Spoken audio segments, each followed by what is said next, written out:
school, things of that nature. I was thinking recently, we don't eat dinner together because our schedules are all over the place. I got you. But I was thinking the other day, I said, man, we need to get back to family dinners. We do it on special occasions, but we don't do it, as a family all the time. And I thought about what's the importance of family dinner. It's a time to communicate, find out about each other's days, talk about any issues that may arise. It was important to have family dinner. And we had, I think about, there was a formal dining room, and then there's an informal eating area.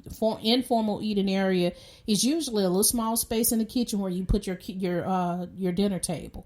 But then there was a formal dining room that a lot of people now are using for offices, or they're getting away from that. Let's have a place that's designated for family dinners.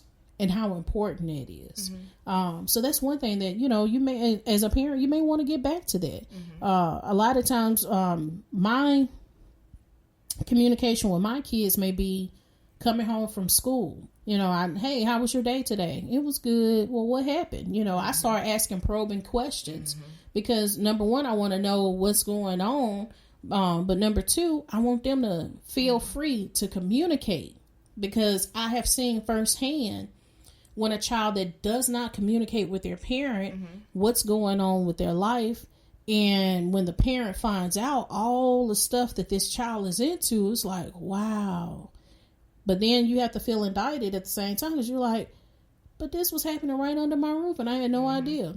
It's important to keep the lines of communication open. If you communicating with your child and they feel they can come to you and talk to you about anything. Because my mama, she's listening. My dad, he's listening. They understand where I'm coming from. I'm not scared to talk to them because of the reaction I may get. So if you keep that line of communication open, I believe your child will come and tell you anything.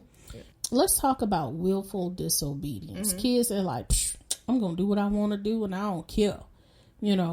How do you deal with willful disobedience?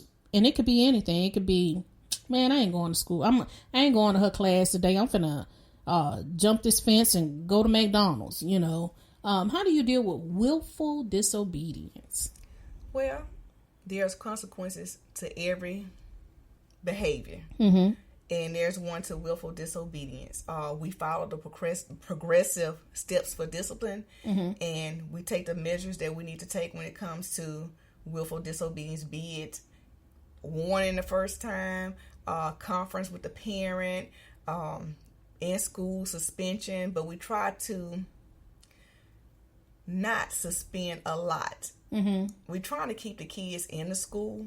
We're trying to educate them so they can go out and be productive citizens of society.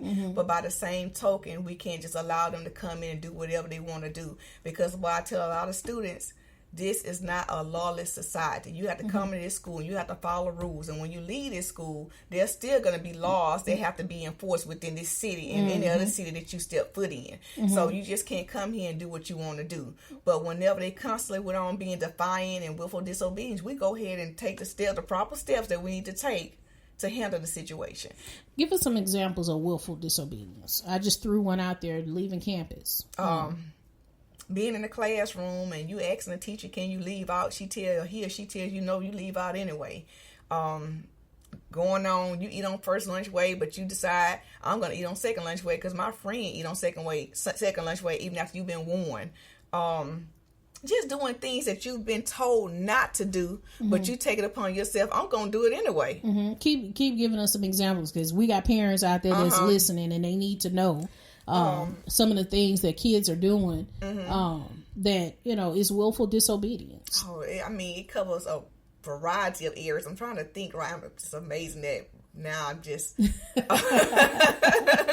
just basically doing things that you've been told and warned not to do. It's just you done made up in your mind, I don't care what you telling me to do, I'm gonna do what I want to do anyway. Because a lot of them have this mind frame, I'm grown, I'm 17, I'm 18, I'm basically raising myself, so they equate that with adulthood when they're not adults. So when they get to the school, the campus, they still in that mind frame, I can do what I want to do, I'm grown. If I want to get on this campus and then leave out, I'm grown. It goes back to what I tell them. There are rules to be followed here. This is not a lawless society. And if you go on somebody else's job, you have to follow their rules as well. When you get in your car and you drive and you pass that red light, you violate the law. So if the police right there, he's going to make sure he's there to enforce the law. This is not a lawless society, and I tell them that all the time. So anything that they're doing that they've been warned and told not to do, and they just decide upon themselves to continue with the behavior, that's willful disobedience. I'm just going to do what I want to do. So parents, whenever we tell them to do something and they decide not to do it, that's considered willful disobedience. Let me switch gears on you because we got a couple of minutes left. Let's talk about sex in school. What instances have you seen of children, and even how early? Because sometimes I've had one lady that was on the program that said she saw a 6-year-old girl telling other little first graders how to have sex. I'm trying to get the information out there to parents to let them know that this is going on. Children having sex on campus. And how can you talk to your kid about how to handle a situation like that? Well, let me say this. I'm kind of changing the subject slightly. Can we move towards more like sexting with the cell phones? Okay, let's go in that direction. The reason why I say that is because let's just go in that direction. Now, as far as the sex in the school, I do feel like it's a conversation piece that the parents should have with their kids.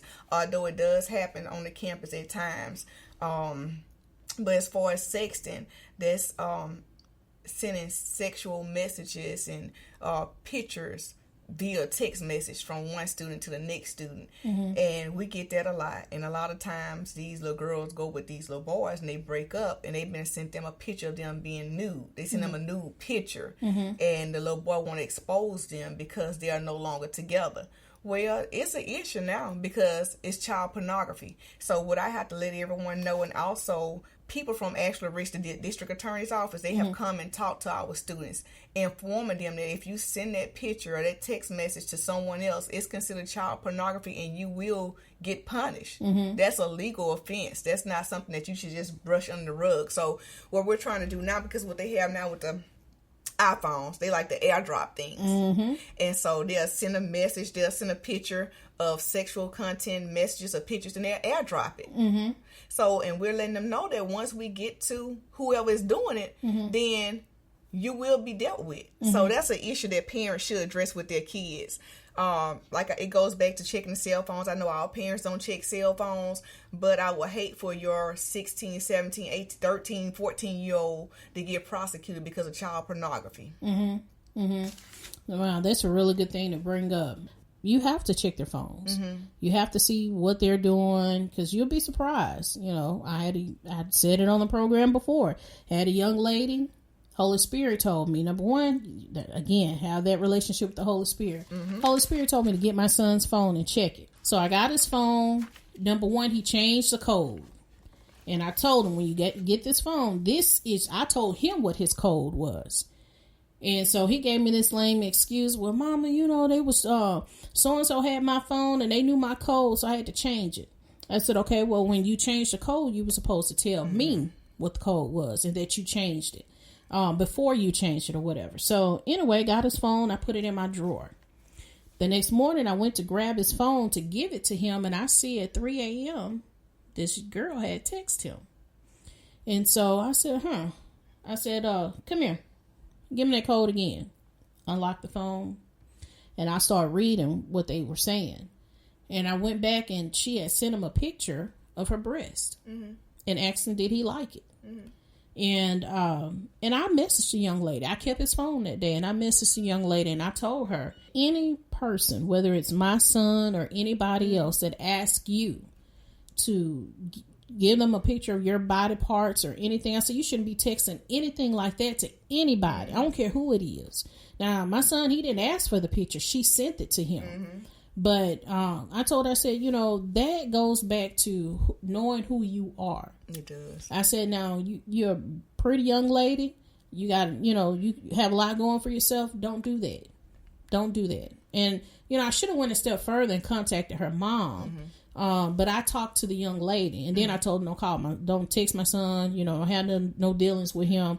And, of course, she carried on the conversation. I ended up deleting all his social media accounts.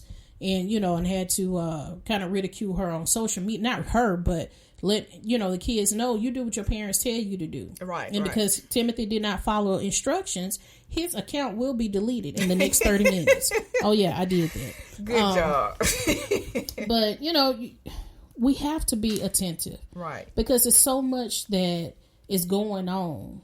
And Corey was here last month. He talked about how they have an app that looks like a calculator, but when you click on it, it's hidden apps or stuff that you don't want your parents to see is hidden inside that app. We have to be smart these days, because these kids, they come here knowing how to work a cell phone. 1 year old, and they already learn how to text and go to apps and do all this kind of stuff. It's imperative, parents. Yeah. It is imperative, because our kids, the devil is fighting us for our children, for this generation. Because he knows if he can get this generation, he can get the rest. But God has a purpose and a plan for your child. And no matter what they're dealing with, no matter what you're dealing with, if you listen to the voice of the Lord, he will not lead you astray. So I just want to encourage you this morning. Any words that you want to leave with the parents? Because we're pretty much out of town. No, I've thoroughly enjoyed our discussion. Okay. I thank you again for being a part of the Color Outside the Box podcast and taking our time in your busy schedule. I know you're busy to be here with us and to share with us things that our children are dealing with, and how we can help our children, and how to keep moving forward to obtain our goals. No matter what arises in life, stay focused on your goals. Have a beautiful work week. This is Princess Miller on the Color Outside the Box podcast. Until the next time, you be blessed.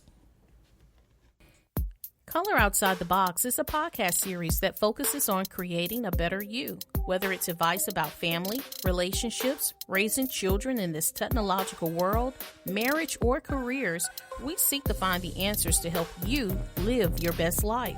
So start your Monday morning off right with me, your hostess with the mostest, Princess Miller, on Color Outside the Box, right here on iTunes and everywhere podcasts can be heard. I like it. Woo! The Quicksilver card from Capital One. What's in your wallet? That's the way. Capital One Bank, USA, NA.